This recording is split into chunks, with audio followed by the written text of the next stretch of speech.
What's happening? This your boy TJ Chapman, manager of B.O.B. and Trap Beckham, CEO of the world famous TJ's DJs, and I am on the Youngest in the Yacht Club podcast. The thing that makes all that shit click is my relationships with all the people on all levels.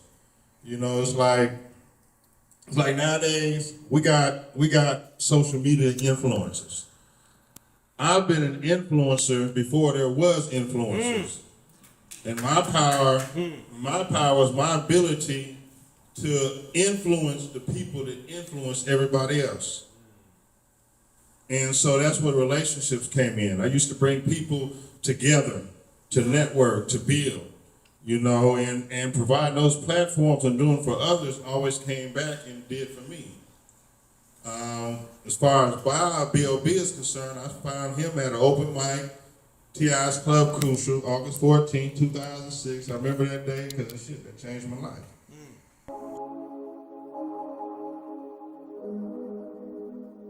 I am Vince Serrano. Guitar. I'm rolling with the lab. They want the money and fame. We go to the city and we don't be tucking our chain. Woke up in paradise, then we live in the drain. I know it won't be the same. Some of the puro cocaine, fly Latino gang. They want the money and fame. We go to the city and we don't be tucking our chain. Woke up in paradise and we live in the drain. I know it won't be the same. Some of the puro cocaine, fly Latino gang. I used to dream of something like this. Remember times I was doing bad. I used to dream of living like this. Youngest in the Yacht Club. I am Vince Serrano. I'm super excited because, you know, I've been around somebody that, you know, coming up as an artist, you know, was doing their thing, their name, even though we never met, their name was there, and now we get a chance to have them on here. We got TJ Chapman, owner of TJ's DJs. You know, your accolades are amazing, man. Thanks for coming, bro. I appreciate you, bro. Glad to be here, man. Thank you, bro. Thank you. Man, we were just talking about just backstage about like the way music is and the way it's been, you know, it's been formed, right? And you were talking about, you know, working with people before they blow up, man. How does it feel, man, when you see you working with an artist and they're just putting in that work and then you see that kind of work just come to fruition? You know, it's an amazing feeling. And the crazy thing about it is somehow, some way, I've been in the position to see that happen a whole shitload of times for artists. Big facts. And so it's so many of them that I was there, you know, when they was just getting started. And it's even beyond artists. Like, it's so many music executives or executives in period that kind of got their start in networking and meeting people and learning the business at my events. Big facts. How does it feel to know that, man? Like, you're like a staple, like, especially those business conferences, like, you know, when you're talking about, you know, the big, huge ones, like, how does it feel to know that you put like your mark on the world that way? And you're right, not just artists, but writers, producers, you know. I mean, TV directors, you know, all kind of like stuff crazy, man. Like the head of Spotify. Well, he's not the head of Spotify anymore. He was, but now he moved over to YouTube. Tumabasa, me and you was just talking about. Me and the other guy in the hallway was just talking about the Ivanhoe Hotel. He was at the one we threw in Orlando. That was the Ozone Awards 2006. Yeah. Tuma was there. Yeah. You know, Carl Cherry, who's the head of Spotify now, all the urban rap stuff. Yeah. You know, he was there. He was actually a reporter at the time for SOHH.com. Damn. And then you saw it just move up. Yeah, like Tuma, you know, now he's head of YouTube. He was Spotify, but before that, when he came down to my stuff, he was head of MTV Jams. You see? It's crazy. TJ, I always ask this question on Youngest in the Yacht Club, you know, and I know I usually ask it first, but I got excited. Who is TJ Chapman? You know, he's a cool guy. Likes to take walks on the beach barefoot. You know what I'm saying? Let his hair blow in the wind. Uh-huh. You know, simple fella. Simple fella. Simple. What about the core values though, bro? Like is there certain things that you stand on that, you know, like you just know, like if when somebody talks about TJ, just or if they, you know, if they were gonna say something at your funeral, what would they say about you? Shit, he gonna tell you how he feel. He's straight up. He don't sugarcoat shit. You know, and to be honest, I feel like that's the best way. Yeah. Like, if I ain't fucking with you, then I don't want you fucking with me. So it's like, why am I going to just ignore your calls or string you along and just tell you some bullshit? Nah, nigga, I'm telling you what it is and leave me the fuck alone. Shit. That's real though, right? But you save yourself a lot of trouble and time and, you know what I'm saying? Like, and you know, the funny thing is, you know, some people can handle that shit. Yep. But then other people can't, and they get mad. I might get death threats. All types of weird shit. Crazy shit. But you know, it's so funny how so many of those ones that trip and may give me death threats or be like, fuck you, nigga, whatever, come back years later and be like, man, I just want to apologize to you, bro. I should have listened. You would have saved me so much money and time. You know, and so I just want to save face with you. You was right. Let you know you was right, man. Fine.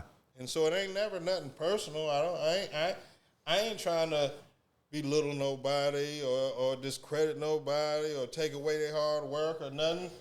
You know, it's my form of tough love. Like I want to see everybody win. Like I ain't no hater. It don't take nothing from me. I'm straight. Right. What is it? What like where? What got you into music, bro? What got me in music, man? Watching some movies. Like which ones? I was watching Breaking. Oh, Breaking Electric Boogaloo? Breaking. Well, that was part 2. I was watching the first one. Yeah.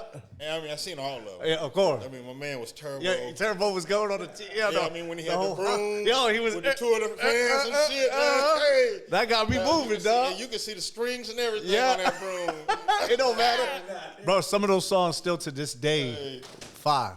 But I in those movies, the DJ was the nucleus. You know what I'm saying? The DJ was, back in the day, the DJ was the nucleus. Whether he was talking about setting a vibe for a party, whether he was talking about running the show, whether he was talking about in the studio. The DJ played a primary role. Like nowadays, you don't really hear the DJ scratching and, you know, it's kind of watered down. But back in the day, the DJ was it, and I wanted to be him. So that's why I got into business. I started DJing back in 1984. Damn. Yeah. Because I wanted to be him.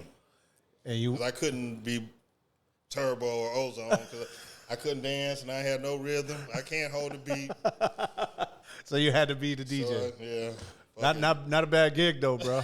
Not a bad gig.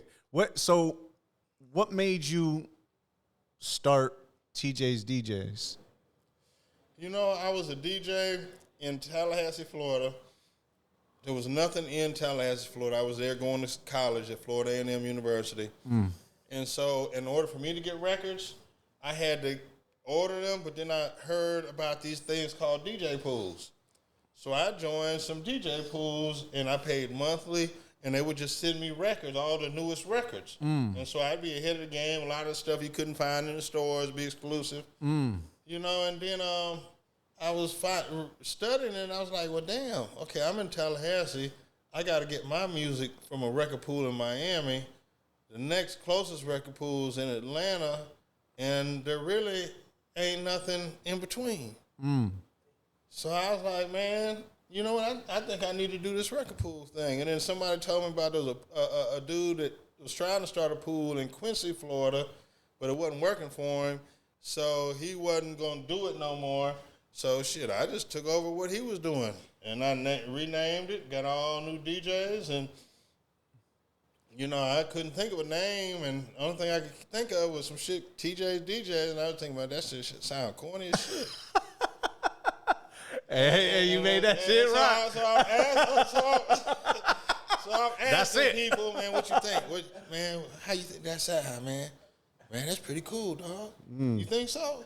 Yeah, okay, well, fuck it then. Let's go. Let's go. And, you know, that was the best name possible. I wasn't thinking about me or branding me, you know, but TJ's DJ is known worldwide, and I'm TJ, so it like goes hand in hand. It makes sense, bro. Even if a person don't know me, they know TJ's DJ. Motherfucking you know, right. TJ, yeah, man. How you doing? My name's TJ. TJ. TJ DJ? Yeah. Oh, man, wow, boy. Hey, boy, you don't understand. And it's like, whoa, okay, we're cool. That's fire, bro. And then and sorry to interrupt you, Yeah. somebody asked me this the other day, you know, because I always did the TJ DJ's Tastemakers. Yep. And that thing is everything. And they was asking, well, what made you start that? And so, you know, my answer was, to be honest, shit, I never wanted to. I was part of this thing called a record pool coalition, where all the top record pools in the nation were in, and if you were in that coalition, it helped you get servicing from the major labels and all that shit. So, you know, they would always try to make me have these record pool meetings. I like shit. I ain't having no damn record pool. You're not doing it. I ain't doing it. Uh-huh. And every time they tell me, I be like, yep, and I ain't do it. And then one day, it's like, look, TJ, you know, we got love for you, brother. We got rules. And this is the last time I'm going to ask you to do this record pool meeting. If you don't do it, we're going to have to remove you from the coalition. I'm like, come on, man. Damn, I don't want to do this shit. And then so I went ahead and got the Moon. There's a little lounge on the side of the Moon in Tallahassee called the Silver Moon Lounge. A little small room, bar on the side. And so my man Vaughn, I asked him, he let me go ahead and get the Silver Moon Lounge and start doing it. You know, the first time we did it, we had like 25 people there, some DJs, some people from the station, some media, you know, some artists. And it was like, damn, this is pretty cool. You know, I kind of like this. And I was like, well, shit, we should do it again. Yeah. So we did it again. And the next one we had 50. I was like, damn, okay. Damn, more people. Little growth. So I said, shit, let's do it again. Did it again, 100, 200, 300. You know, the next thing I know, Vaughn coming to me, hey, TJ, man, hey, we can't do the record pool meeting no more in the Silver Moon Lounge. We got to step it up. And I'm like, what you mean I can't do it no more, Vaughn? This shit jumping. Like, what you talking about? He's like, man, I can't let you do it in here no more. I'm like, come on, bro, what I'm supposed to do? He's like, man, we got to move you to the big room. I'm like, fuck, the big room? Hell no, man. I don't want to be in the big room. Like, nah, like, let me stay in here. He's like, nah, bro. We moving you in the big room. And I was mad as shit. I was like, man, why I got to do this shit in this big ass room? This shit gonna be empty. It gonna look empty because there's so many. We're gonna be looking stupid. Right. And so we had the next one. You know, I'm in the big room. This shit just look big as shit. And it's like, it was slow, and I was just like, man, see, I knew we shouldn't have did this shit, and man, you should let me stay in here. And then next thing I know, boom, out of nowhere, that bitch was full. Wow. Like, whoa, yo, what the fuck? Took off. And man, I would fill that shit up every time for years. Yeah. You know, and the shit just grew and grew and grew, and the thing about it was I never did no advertising. I never did. What you have to do to be successful now, you know, you have to promote what it is. You have to promote who your special guests are. You know, if you want people to spend money and come out, you have to make them want to do that. Yep. It was like, but I built my shit just off of me. And so I'd always have the DJs, you know, I'd always have the media. And because I had the key components, then the artists would always come. So it's like everybody and their mama performed at TJ's DJs over the years, but I never asked one person. Yeah, you just did. You just built that joint. I just did the event. I never asked nobody to come speak on the panels. Just people wanted to be part of it because it was a platform that gave you major exposure. Big facts. And so just people just did shit. Bro, I was the one at the Ivanhoe in Orlando. And I went, that was my first, I had gone to some conferences in Atlanta, Miami, those ones. But your name was the one that actually stuck out because it was your name. And that's how I knew when, later on in life, people were like, yo, you know who TJ's DJs is? Oh, I know who TJ's DJs is. I went to that event. So it became a cultural moment in hip hop, man. Like, not just hip hop, in music. What made you go from the conferences, though, to management? How did that work? Because we know you started managing artists like B.O.B., Trap Beckham. How did that happen? I mean, I started managing in 1990. Were you still doing management in 1990? Okay. What made you want to get into it? Really, I was a DJ. I was a DJ in Canton, Ohio when I was in junior high. Okay. And then when I moved to Tallahassee to go to FAMU, I brought my stuff down and I started DJing the frat parties and the on-campus stuff. The next thing I know, I started DJing in some house parties. And so I was DJing this house party one day, and there was this rapper who was there that was really big. He was like a Florida legend. His name was Beatmaster Clay D. Clay D seen me, and he liked my DJing. And he was opening up a club in Tallahassee, and he asked me would I come DJ at his club. And I was like, well, shit, yeah.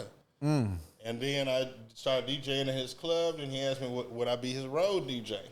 So I started going on the road with him. Then he asked me would I be his road manager. The next thing I know, I'm his manager. Yeah. You know, You just graduated. You just moving up through the company, bro. For straight gradual growth. So in 92, you know, I found myself renegotiating his record deal with Pandisc Records. So that was my first record deal that I had got involved with. And then I met another kid named Prince Raheem from managing Clay. Well, then I started managing Prince Raheem.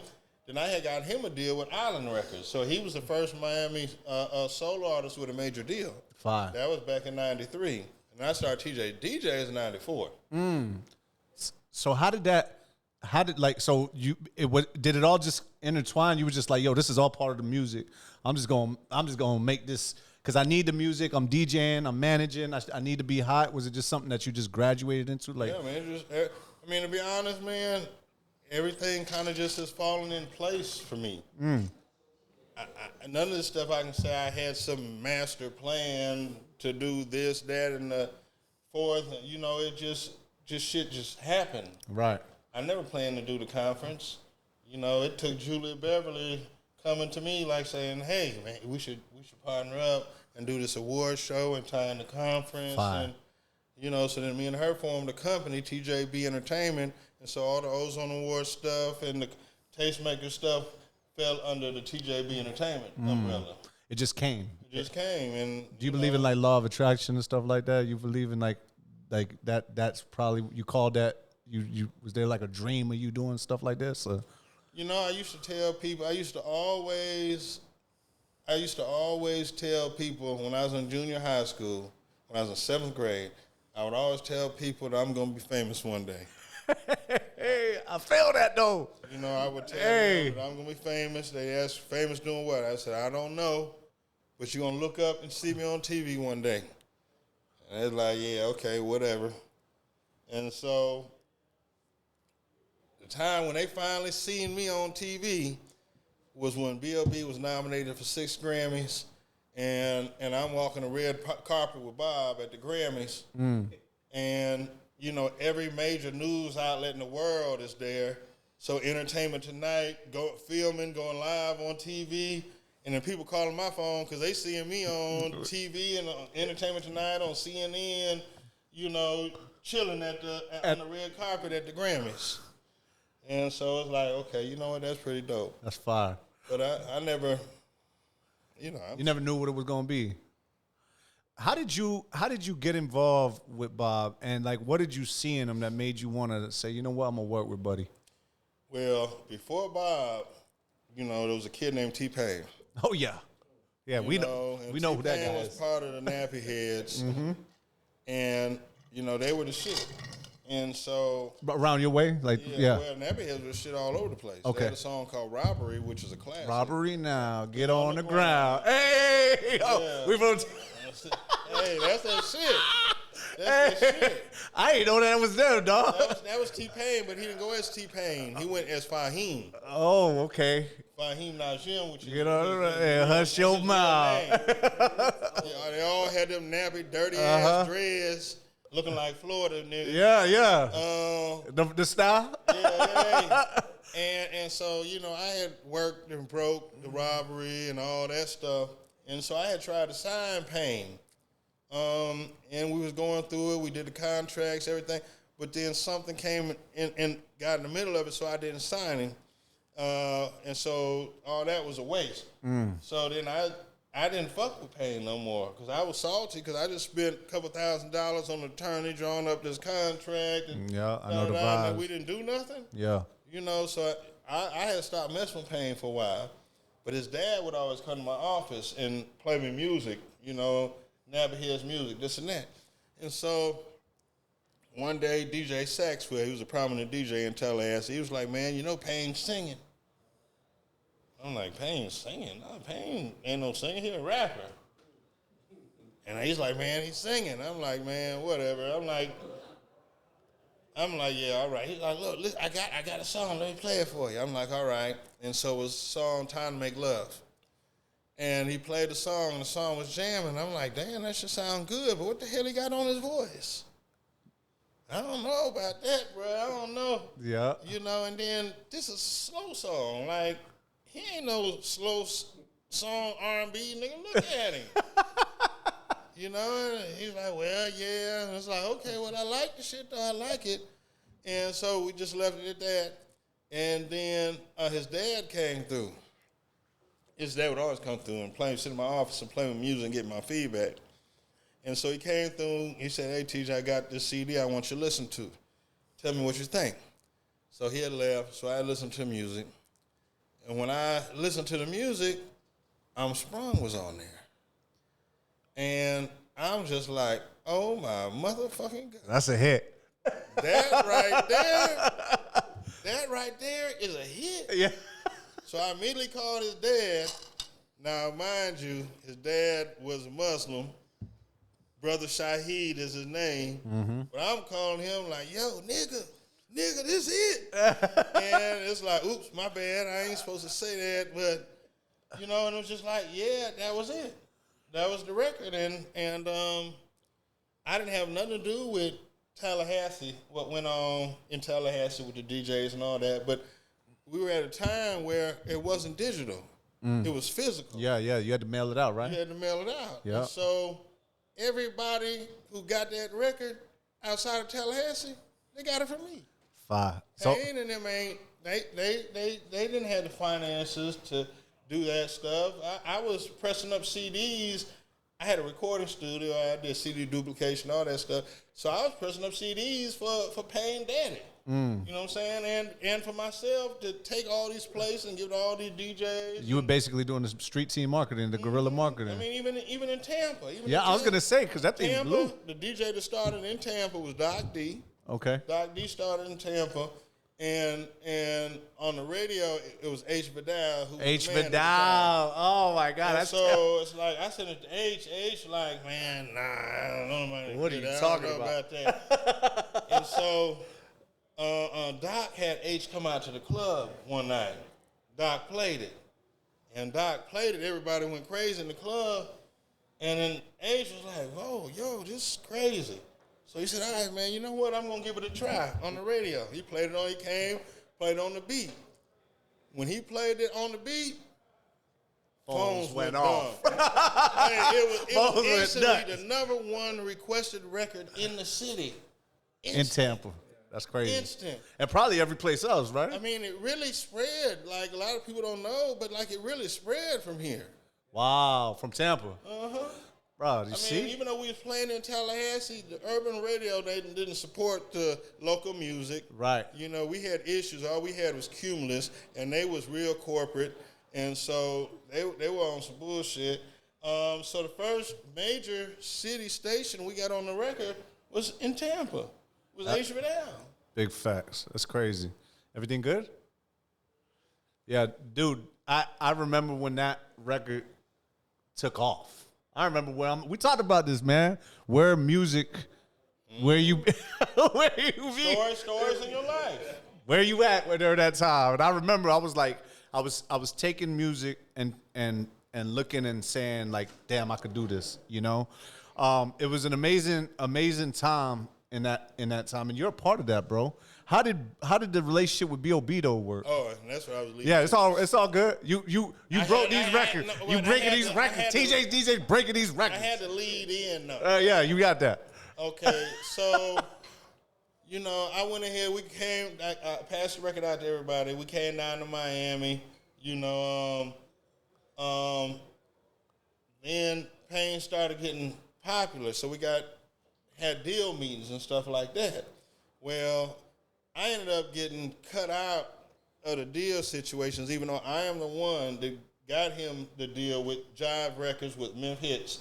He's the A&R at Jive. I remember. Originally gave He was on BT, Memphis, right? He was, He was on Rap City at one time. Rap City, yeah. I mean, the Pain shit blew him up. Wow. So he got his own label, his committee. He was a host on Rap City. But that shit came from the success of the Pain. For the record. How'd you end up getting cut out, bro? Pain and his dad kind of fell out. And I was real close with his daddy. And so when him and his dad fell out, I was the enemy because his dad was the enemy. Oh, yeah, so you were basically on the wrong side. I was on the wrong side. And so, you know, for a long time, I was bitter about that situation because I never directly got what I deserved. Indirectly, everybody knew what I did because everybody knew where it came from. Right. There wasn't no ifs, ands, or buts. Right. You broke the record. Yeah, so I did the Ozone Awards in 06 in Orlando. Yep. Well, right after the Ozone Awards, it was a core DJs retreat in Atlanta. So I ended up, it was next weekend. So I went to Atlanta next weekend, the core DJs retreat. I ended up staying an extra day. And so my boy DJ Funky wanted me to come out to this open mic. And I'm just like, nah, but he was bitching like, man, you don't fuck with me. And so I'm like, all right, bro. I'm going to be out there. I'm going to come through just so I can fuck with you. I went there. I didn't really notice nobody performing the whole night. It was open mic, but I was partying. I was kicking it. I wasn't looking at nobody. I didn't care about no talent. I was there to see Funky just because he was bitching. But then all of a sudden, this dude performed. And it was like, whoa. And I'm sitting there, I don't know dude, never seen him in my life, never heard a song, but all of a sudden I'm waving my hands from side to side in the crowd. And I'm singing the song and shit. And it's like, whoa, I'm looking at myself like, well, what you doing? Like, hey, chill out. You ain't even supposed to be here to see this dude. Like, hey.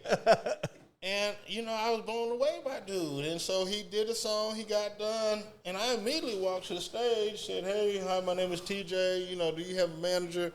He was like, yes, he's over there. And so then I talked to old boy, and then it's like, yo, I wanna be on your team.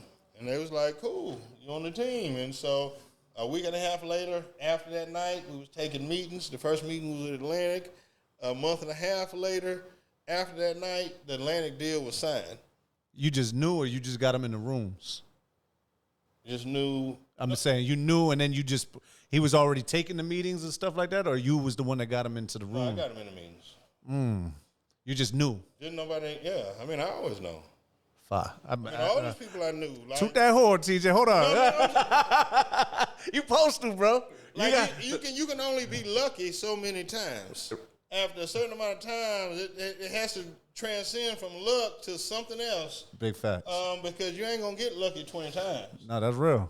That's real, bro. I feel that though. I feel that. Hey, and I feel like luck is when preparation meets opportunity, bro. And you gotta be ready and prepared for that, bro. Dude, I could keep you on the podcast forever.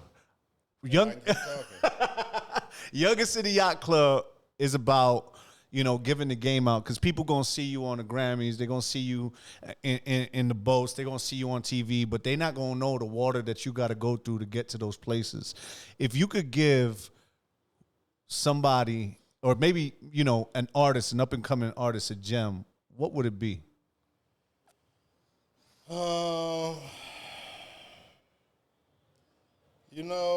Really, shit is different now. And it's like two generations of artists. You got the new school artists and you got the old school artists. In my mind, you're an old school artist if you're 26 years and above. Okay. And why am I saying that? I'm saying that because of the way you were brought up and how you think. Artists don't, these old school artists, they were brought up on grind, on hard work, and you know, you got to get out here and perform and touch the people and do all this shit. Well, these new wave dudes, they don't believe in that. You know what I'm saying? And they understand the power of social media. Mm-hmm. And so whatever they're doing on social media. And with social media, you don't have to have the same relationships that you once did. You don't have to go out and touch the people. You know, and to give a perfect example, my son put me on this kid about 9 months ago. He's like, Dad, you'd be the GOAT if you managed a little kid. I'm like, I don't know him. I ain't never seen him before. He was like, Dad, he gonna be the shit. And I'm just like, yeah, okay, well, you know, dude don't look like he ready for me, but I liked him. So I just sat and watched him. Dude never damn did shows. He never released singles. He never damn did music videos. Who's this kid? What did he do every day? He just sat in his bedroom, smoking weed, rapping. Who's this kid? Lil Tyler. No, I knew you were going to say Lil Tyler. Lil Tyler. I knew you was going to say it, bro. I didn't want to cut you off. I knew you was going to say him. And now he the hottest thing smoking. Yes. But he did it his way.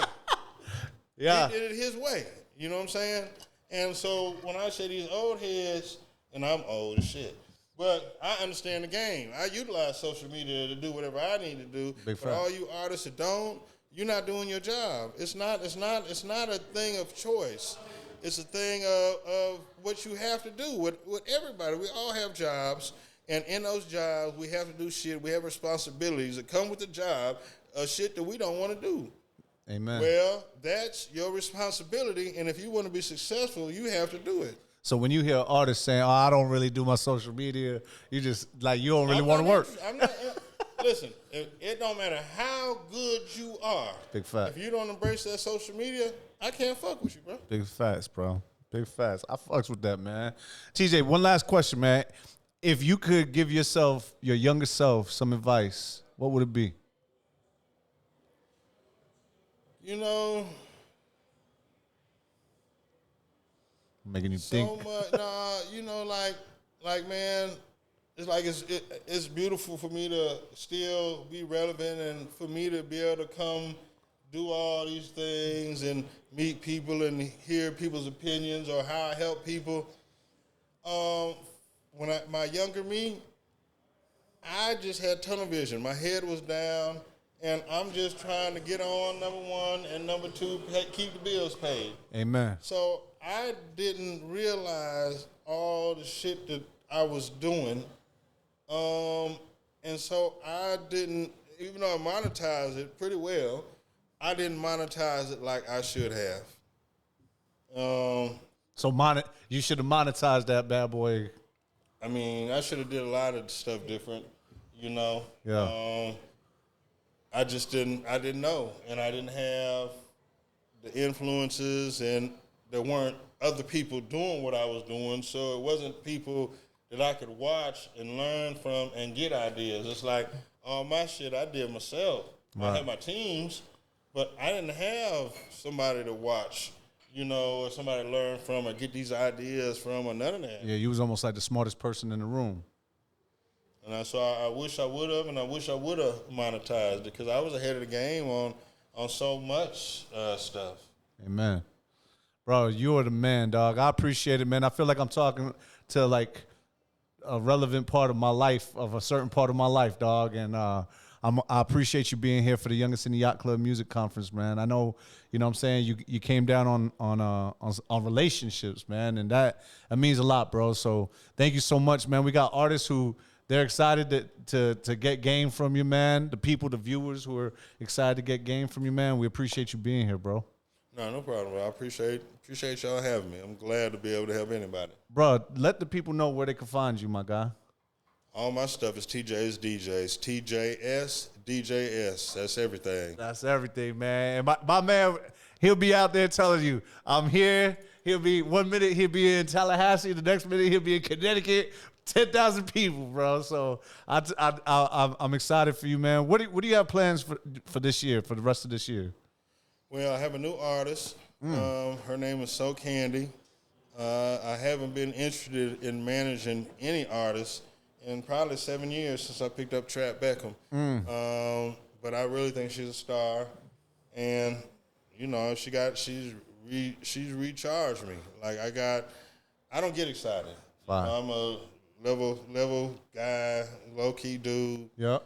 You know, it take a lot to get me excited because I've been through and experienced so many different things.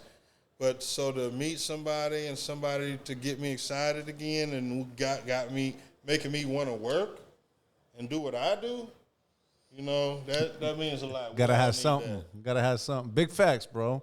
Big facts, man. Bro. I was just gonna say, and with me, I feel, you know, I want to go down in history. I want to be remembered as one of the best. What's going on, sir? Sam, man. Hey. One of the best to ever do it, but the only way that I can be remembered as the best to ever do it is to keep on being able to do it. That's amazing, bro. Bro, thank you, man. Everybody's gonna come in here, start bombarding us, dog. So I appreciate you, TJ, for being here, bro. I appreciate you for what you're doing for hip hop and what you're doing for Youngest in the Yacht Club, bro. Thank you so much, bro. Oh, good stuff, bro. Thank you. Bye.